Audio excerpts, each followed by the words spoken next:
Hey there. Organic gardening for beginners.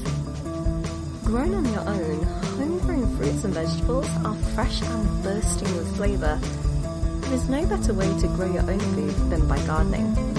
It can help you produce tons of different fruit and vegetables, while also being a hobby for those who love plants. Welcome to my channel. Today, I'll be discussing organic gardening for beginners.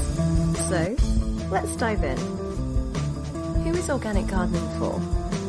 Anyone can start their own organic garden, even if they are just tinkering at it.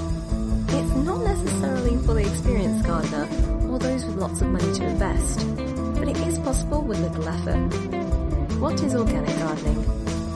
Organic gardening, also known as organic farming, refers to the process of growing plants without using synthetic chemicals or fertilizers in order for them not to be contaminated with toxins that are harmful. Why should I garden organically? Many people choose to garden organically for a number of reasons. Some people want the satisfaction that comes with growing their own food, while others are concerned about what chemicals may be in store-bought produce. How do I get started with an organic garden? Getting started with an organic garden is quite simple. First, you'll need to decide on what type of garden you want. Do you have a large backyard? Perhaps an organic vegetable or fruit tree would be best for your space. If not, there are plenty other options such as planting herbs in pots and containers that can go indoors during the winter months.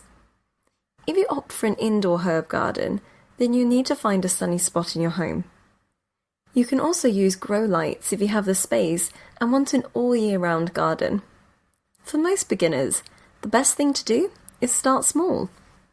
Best types of soil. So, what are the best soil types for budding organic farmers? If you have the space and want to grow vegetables or fruit trees in your backyard, then loamy soil is best for this type of garden as it's rich with nutrients.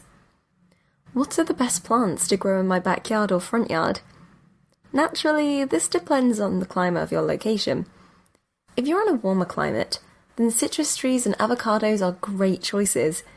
In cooler climates, like the northeast US or Canada, apples can be grown successfully. Is it difficult to grow plants without chemicals?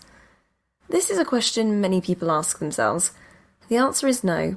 It's not difficult to grow plants without chemicals. It does take more time and effort than using chemical fertilizers or pesticides, but the benefits are worth this extra work. So, that just about wraps things up for the video today. Don't forget to like this video, subscribe and leave any comments below, and I'll see you later.